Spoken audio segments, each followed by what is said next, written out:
Russia کے Ukraine پر attack کو تقریباً 1.5 سال گزر چکا ہے اور اس وار نے جو سب سے زیادہ اگر کسی کو نقصان پہنچایا ہے تو وہ ہے یورپ۔ رشیا کا حملہ کرنا یوکرین پر ایسے ہی ہے جس طرح سے اس نے یورپ پر حملہ کیا ہے، اور یہی وجہ ہے کہ تمام عالمی دنیا رشیا کے خلاف یوکرین کے ساتھ کھڑی ہے۔ فروری 2022 میں جب رشیا نے یوکرین پر اٹیک کیا تو جواب میں رشیا پر کھل کر اٹیک کرنے کی بجائے ان ویسٹرن کنٹریز نے یہ فیصلہ کیا کہ وہ پیچھے رہ کر یہ وار لڑیں گی، کیونکہ رشیا ایک نیوکلیئر سپر پاور ہے اور کسی بھی ملک کو نہیں پتا کہ رشیا کی سب مرینز اس کے سمندر میں بالکل اس کے سامنے کہیں پر بھی موجود ہو سکتی ہیں، اور یورپ تو پہلے ہی رشیا کی میزائلز کی رینج میں ہے، اور اس ڈر سے کہ کہیں کوئی ایٹامک وار نہ شروع ہو جائے پوری دنیا نے یوکرین کا ساتھ دیا، اور اسی وجہ سے تمام دنیا نے رشیا کے لوگوں پر اور ان کے بینکس پر اور ان کی کمپنیز پر ہر طرح کی سینکشنز لگانا شروع کی اور ان کی اکانومی کو ایسا نقصان پہنچانے کی کوشش کی کہ رشیا یہ جنگ بالکل بھی نہ لڑ سکے۔ لیکن ایسے میں جرمنی رشیا کی مدد کرتا رہا ہے۔ جرمنی جس نے پوری دنیا کا ساتھ دیتے ہوئے رشیا کے ساتھ تمام تر ٹریڈ بند کر دی تھی، لیکن پھر بھی وہ رشیا کو ڈیلی کی ملینز آف یوروز کی پیمنٹ کرتا رہا ہے۔ اس پیمنٹ کی وجہ سے رشیا یہ جنگ لڑنے کے کچھ نہ کچھ قابل رہا ہے، اور اس کی وجہ یہ ہے کہ جرمنی مکمل طور پر رشیا کے ساتھ تعلقات ختم نہیں کر سکتا، اور اس کی وجہ ہے یہ پائپ لائنز کا جال جن کو آپ دیکھ رہے ہو، کیونکہ رشیا سے آنے والی گیس جو کہ جرمنی کا پورا ملک چلاتی ہے، اور اگر یہ گیس بند ہو جائے تو جرمنی کی اکانومی کا بھرکس نکل جائے گا، جرمنی کی اکانومی ایک دم سے کولیپس کر جائے گی۔ اس ویڈیو میں ہم یہ جانیں گے کہ آخر کیا وجہ ہے کہ جرمنی جیسا سپر پاور بھی رشیا کے سامنے مجبور ہے، اور اس کے پاس انرجی کے آلٹرنیٹیو وسائل کیوں نہیں ہیں۔ جیسے کہ ساری کی ساری دنیا رینیویبل انرجی کی طرف جا رہی ہے، لیکن جرمنی کی پرابلم یہ ہے کہ جرمنی میں کلائمیٹ بہت مختلف ہے،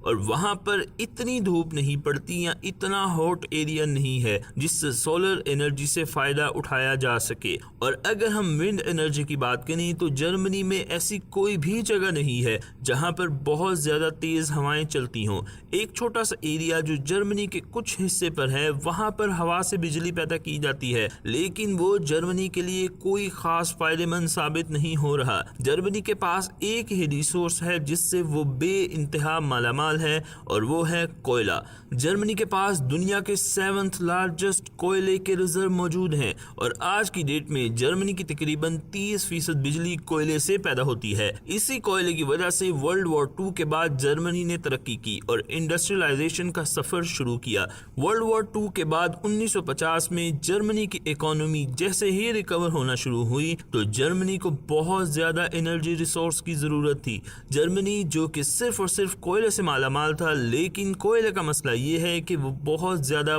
پولوشن پیدا کرتا ہے۔ جرمنی کی سٹیل انڈسٹری اور کیمیکل انڈسٹری بہت زیادہ ترقی کر رہی تھی، لیکن اس کو بڑھانے کے لیے بے انتہا انرجی ریسورس کی ضرورت تھی جو کہ کوئلہ پورا نہیں کر سکتا تھا۔ اسی دوران 1953 میں سائبیریا میں نیچرل گیس کے بہت بڑے ریزرو ڈسکور ہو گئے۔ سوویت گورنمنٹ نے سوویت شہریوں میں یہ گیس پہنچانے کے لیے پائپ لائنز بچھانا شروع کر دی۔ یہ کام تو کچھ سالوں میں ہی مکمل ہو گیا تھا، لیکن سوویت یونین سے باہر بھی اس گیس کی بہت ڈیمانڈ تھی، اور اس کا سب سے بڑا بائر تھا یورپ، کیونکہ سینٹرل یورپ میں کوئی خاص نیچرل گیس کے ریزرو نہیں ہے، اور اسی لیے یورپ میں رشیا سے نکلنے والی نیچرل گیس کی بہت ڈیمانڈ تھی، اور اس کے بدلے میں یورپ سے ملنے والی جو اماؤنٹ تھی اس کی رشیا کو بہت اشد ضرورت تھی۔ اور اسی طرح یہ ایک بزنس ایگریمنٹ ہوا اور پائپ لائنز کو بچھانے کا کام شروع کر دیا گیا۔ اب مسئلہ یہ تھا کہ ان پائپ لائنز کو یورپ پہنچانے کے لیے بہت زیادہ انویسٹمنٹ کی ضرورت تھی۔ پھر 1979 میں جرمنی میں جرمن چانسلر نے ایک نئی فورن پالیسی انٹروڈیوس کروائی جس کا مقصد تھا کہ سوویت یونین اور جرمنی کو ایک دوسرے کے قریب لانا، اور اس پالیسی کے اندر جرمنی اور سوویت یونین نے ایک ڈیل کی جس میں سوویت یونین جرمنی کو گیس دے گا، جس سے جرمنی اپنی ساری کی ساری انڈسٹری اور تمام تر گھریلو ضروریات کو پورا پورا کر سکے گا، اور بدلے میں ویسٹ جرمنی سوویت یونین کو یہ پائپ لائنز بچھانے کے لیے ہائی کوالٹی کا سٹیل دے گا۔ اصل میں نیچرل گیس، کوئلہ اور تیل دنیا کے 3 سب سے بڑے انرجی ریسورس ہیں جن سے ساری دنیا اور انڈسٹری اس وقت چل رہی ہے، مگر جیسے کوئلہ اور تیل کو پوری دنیا میں کہیں بھی سمندری جہازوں میں لوڈ کر کے بھیجا جا سکتا ہے، مگر نیچرل گیس کو پائپ لائنز کے بغیر کسی دوسری جگہ بھیجنا بہت مشکل ہے، اور ان پائپ لائنز کو بنانا بھی بہت مہنگا، لمبا اور مشکل کام ہے۔ اسی لیے گیس کے پروجیکٹ 20 سے 30 سال تک لمبے ہوتے ہیں۔ 1990 تک سوویت یونین جرمنی کو اپنی 40% گیس سپلائی کر رہا تھا، پھر 1991 میں سوویت یونین ٹوٹ گیا اور رشیا کی مین گیس پائپ لائنز جو کہ یوکرین سے گزر کر جا رہی تھی، اب رشیا کا ان پائپ لائنز اور گیس پر کنٹرول کافی کم ہو گیا۔ اسی پرابلم کو کیٹر کرنے کے لیے رشیا نے نئی پائپ لائنز بچھانے کا کام شروع کر دیا۔ 1999 میں رشیا نے ایک اور پائپ لائن بچھانا شروع کی جو کہ بیلاروس سے ہوتی ہوئی جرمنی تک جاتی تھی، اور پھر 2005 میں ان دونوں کنٹریز نے ایک اور پائپ لائن بنانے کا کام شروع کیا جو بالٹک سی سے ہوتے ہوئے ڈائریکٹ جرمنی کو جاتی تھی۔ اس پائپ لائن کو دی نارڈ سٹریم کہتے ہیں، اور یہی وہ پائپ لائن تھی جس کے بعد جرمنی بہت ہیویلی رشیا پر ڈیپینڈنٹ ہو گیا۔ تو اب رشیا کی گیس ان 3 روٹ سے یورپ اور جرمنی کو پہنچ رہی تھی۔ ٹریڈ زبردست چل رہا تھا، یورپ کو آسانی سے بڑی کوانٹٹی میں گیس مل رہی تھی اور رشیا کو بہت اچھا خاصا پیسہ مل رہا تھا،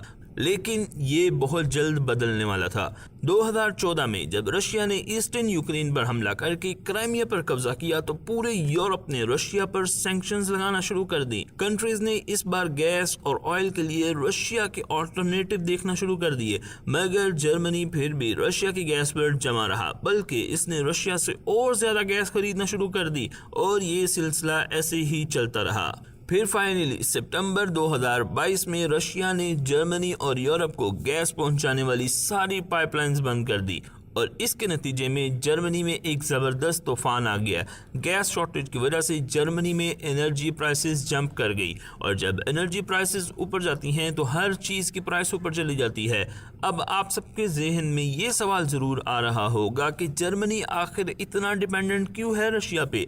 جرمنی کے پاس کوئی نہ کوئی تو آلٹرنیٹیو ہوگا۔ تو اب اگر ہم جرمنی کے کول ریزرو کی بات کریں تو اس کا مسئلہ یہ ہے کہ کول سارے فوسل فیولز میں سب سے زیادہ پولیوشن پھیلانے والا انرجی سورس ہے،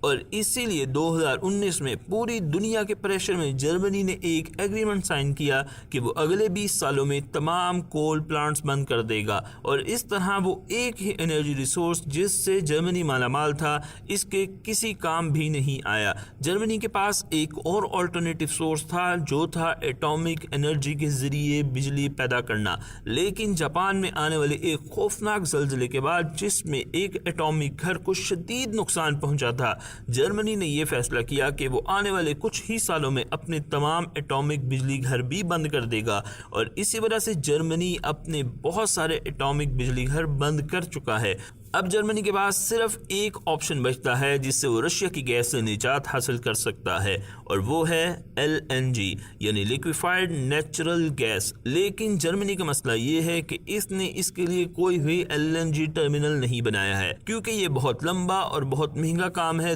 لیکن جرمنی جیسا امیر ملک جو کسی بھی طرح کی انویسٹمنٹ افورڈ کر سکتا ہے، آخر کیا وجہ ہے کہ وہ LNG ٹرمینل بھی نہیں بنا پایا ہے؟ اور اس کی وجہ یہ ہے کہ جو گیس اس کو رشیا سے مل رہی تھی وہ انتہائی سستی اور بہت زیادہ مفید تھی، اور وہ اس کی پیمنٹ کر کے اس کے ساتھ اپنی پوری انڈسٹری چلا رہا تھا، اور یہ ایک بزنس ڈیل تھی جس نے رشیا اور جرمنی کو آپس میں جوڑے رکھا تھا۔ لیکن یوکرین وار کے بعد دنیا کے پریشر میں یہ ڈیل ختم ہونے جا رہی ہے، اور یہی وجہ ہے کہ جرمنی اب دوسرے ملکوں کی طرف دیکھنا شروع ہو گیا ہے۔ جرمنی اگر قطر سے گیس لے بھی لیتا ہے تو قطر کا کہنا ہے کہ وہ 20 سال سے کم کا ایگریمنٹ نہیں کرے گا، اور قطر سے آنے والی گیس جرمنی کو رشیا سے آنے والی گیس سے بہت زیادہ مہنگی مہنگی پڑے گی اور اس کے لیے LNG ٹرمینلز کو بنانے میں بھی کچھ وقت لگے گا۔ اگر ہم اس جنگ کا رشیا پر افیکٹ کی بات کریں تو رشیا کو اس میں بہت زیادہ نقصان اٹھانا پڑا ہے، اور اس کی وجہ یہ ہے کہ یورپ سے آنے والی بلینز آف ڈالرز کی پیمنٹ رک گئی ہے اور اب رشیا کو اپنی زیادہ گیس بیچنے کے لیے کوئی نئے ملک چاہیے۔ اسی لیے رشیا دوسرے ملکوں کی طرف انڈیا، پاکستان اور چائنا کی طرف دیکھ رہا ہے، لیکن اس میں بھی ایک مسئلہ ہے کہ جس طرح سے گیس یورپ میں پائپ لائنز کے تھرو بھیجی جا رہی تھی، چائنا، انڈیا اور پاکستان میں بھی گیس پائپ لائنز کے تھرو بھیجی جائے گی، لیکن پائپ لائنز کو بچھانے میں اور اس کی سیکیورٹی پر بہت زیادہ خرچہ اور ابھی بہت سال لگیں گے، اور یورپ سے ملنے والی اس کو گیس کی قیمت میں اور ایشیا کے ملکوں کو ملنے والی قیمت میں بہت فرق ہے، کیونکہ جو یورپ سے قیمت آ رہی تھی وہ بہت زیادہ تھی اور ایشین کنٹریز اس قیمت پر گیس نہیں خرید رہی۔ اس چیز نے رشیا کو ہلا کر رکھ دیا ہے اور رشیا یہ چاہتا ہے کہ کسی طرح سے جرمنی کا یہ روٹ چلتا رہے اور وہ پیمنٹ حاصل کرتا رہے، لیکن اب ایسا ممکن نہیں نظر آ رہا۔ امیزنگ ویڈیوز کو دیکھنے کے لیے لام ٹی وی کو سبسکرائب کریں۔